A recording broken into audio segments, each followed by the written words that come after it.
à tous, bienvenue pour ce nouveau numéro White Dwarf, ce numéro 462.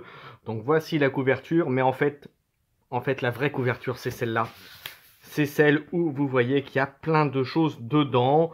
Et donc on va regarder ça ensemble, on va regarder le détail. Et puis enfin je vous dirai mon avis sur ce numéro et ce que j'en pense. Allez, un petit générique et puis on analyse ce White Dwarf.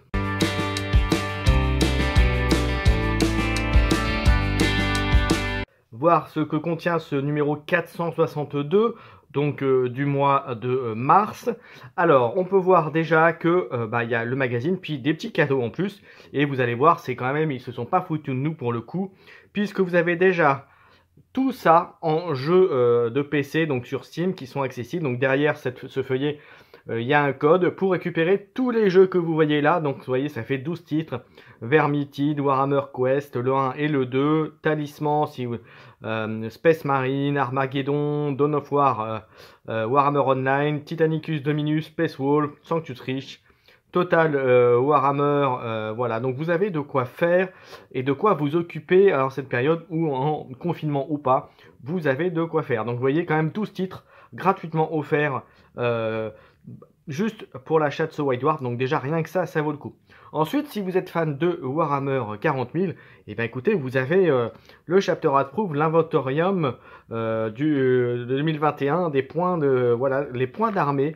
Vous voyez de toutes vos armées, vous les avez là.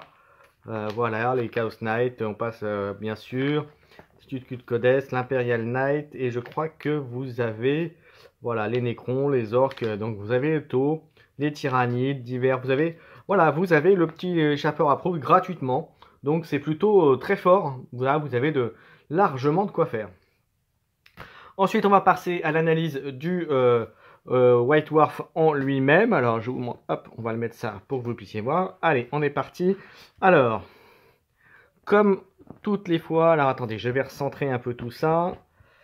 Hop, dès que j'y arrive, voilà, hop, c'est au moment où je l'enregistre, bien sûr, que ça passe pas. Super, on va faire un petit focus dessus. Voilà, voilà. Donc là, ça devrait être bon pour vous. Alors, donc, comme d'habitude, un petit sommaire que vous avez déjà pu voir et partager dans le Warhammer Community.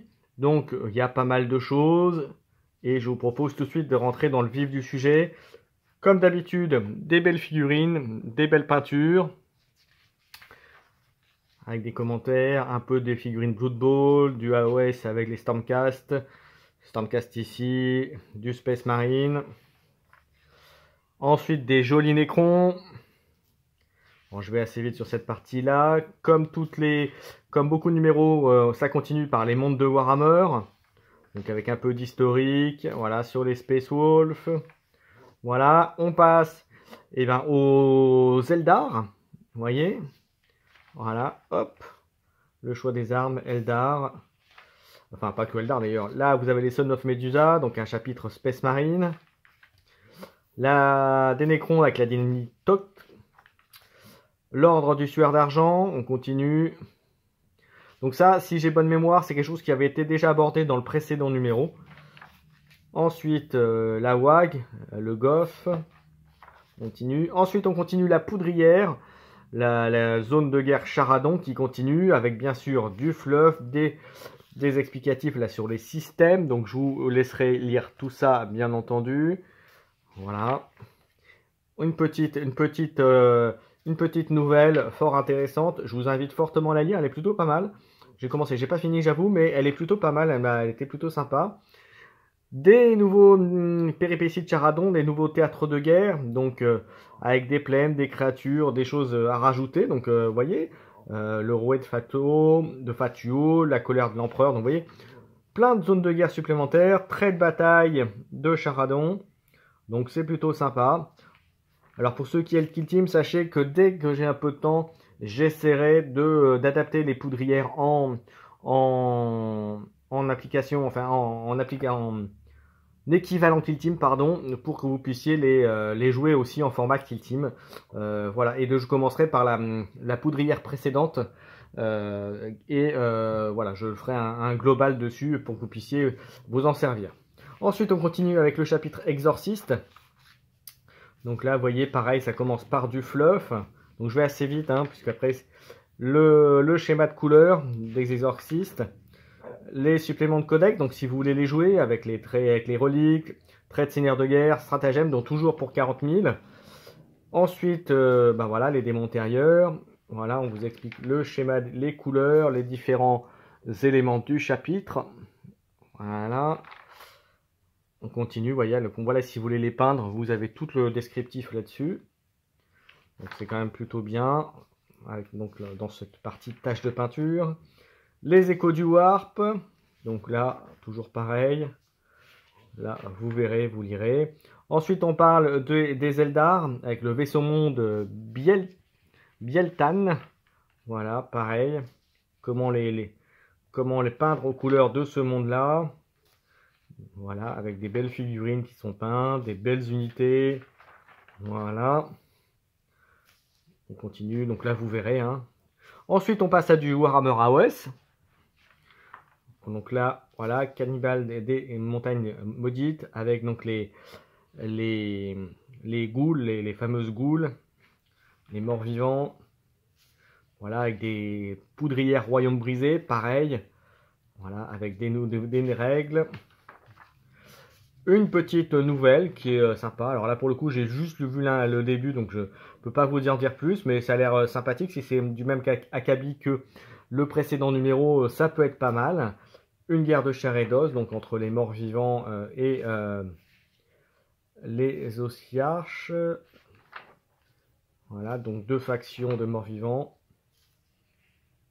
Hop. Hop. Voilà, les Flesh Eaters courtes et contre les Ossiarches.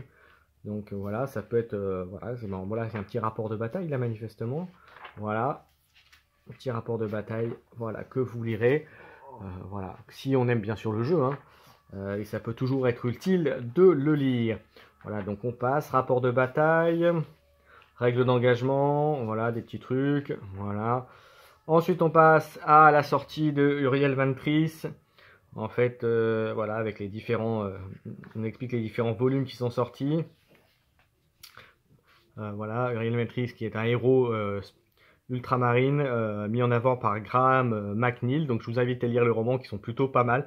Alors ils sont assez inégaux quand même parfois, mais globalement c'est quand même une belle histoire. Donc je vous invite à vous le procurer si vous pouvez. Ensuite on passe sur du Warhammer Underworld Dire Chasm avec les Séraphons et un petit peu les Kargras aussi, qui malheureusement ne sont pas encore arrivés en France ou très peu. Si vous avez la chance de déjà les avoir eu, tant mieux pour vous. Maintenant, on va devoir attendre encore un peu pour se les procurer, enfin, en tout cas sur les zones confinées. Voilà, donc là on montre quelques cartes. Donc là pour les amateurs d'Underworld, c'est que du bonheur. Voilà, donc ça c'est pareil, je vous laisserai feuilleter. Ensuite après, avec des nouvelles règles pour Titanicus, Adeptus Titanicus. Donc les tueurs de dieux avec les gros robots. Voilà, un très bon jeu mais qui est assez quand même spécifique. Ensuite, on passe à une nouvelle chronique d'un vagabond. Et je crois qu'on aura fait le tour ce White Dwarf 462. Et voilà, et puis on vous montre un petit peu voilà, les belles figurines. Donc vous voyez la figurine Luminette. Ouais, voilà. Et c'est tout. Et voilà, on nous dit un petit peu ce qu'il y aura le mois prochain. Donc on verra ça, bien sûr, ensemble. Voilà, et bien écoutez, on a fait le tour de ce numéro. Alors, quoi en penser? Alors, je vais être franc avec vous. S'il n'y avait pas eu les cadeaux Steam et le Chapter Approve, je vous aurais dit que ce numéro, franchement, à moins d'être un amateur fleuve de 40K ou d'AOS, passez votre chemin. Franchement, le contenu n'est pas extraordinaire et pas folichon. Si vous êtes voilà, si vous jouez à des jeux comme Warcry, Kill Team, Necromunda, où pourtant les précédents numéros il y avait quand même des choses. Là, il n'y a pas, franchement, il y a pas grand chose à part les deux jeux phares Games Workshop. Donc voilà, ça aurait pas été, j'aurais dit que le volume aurait été insuffisant par rapport à ce qu'ils ont entre guillemets l'habitude de nous faire. Maintenant, avec le Chapter Approve et le bonus Steam, après qu'on aime ou qu'on n'aime pas, il faut reconnaître qu'il y a du contenu et que Voilà, on en a entre guillemets, comme on dit, pour son argent. Voilà. Maintenant, si effectivement aussi bien les cadeaux entre guillemets les jeux Steam et le chapter approve ne vous intéressent pas, bah c'est sûr qu'en soi, voilà, déjà, ça veut dire que si vous aimez pas ça, ça veut dire que vous avez même 40 000. Il reste plus qu'AOS. Donc là, si vous prenez que pour AOS, là pour le coup, ça fait un peu léger un numéro pour vous. Bon, après maintenant, voilà, ils ont fait l'effort de faire quelque chose avec des cadeaux. Franchement, ça a le mérite ils ont le mérite de l'avoir fait, de nous avoir la possibilité d'avoir accès à ces jeux. Donc, moi, je dirais plutôt bravo. C'est plutôt bien. Maintenant, j'attends quand même que dans les prochains numéros, ils reviennent un petit peu sur les jeux hors qui font un peu la marque de fabrique, les jeux qui gravitent autour de la gamme Warhammer 40 000 et Age of Sigmar. Voilà, pour contenter un peu tous les amateurs des jeux Games Workshop. Voilà, bah écoutez, c'était mon analyse de ce White Dwarf numéro 462 du mois de mars. J'espère que ça vous a plu. N'hésitez pas à commenter, liker, à vous abonner bien sûr si vous ne l'avez pas fait. Et puis je vous donne rendez-vous le mois prochain pour un prochain White Dwarf. Ciao ciao!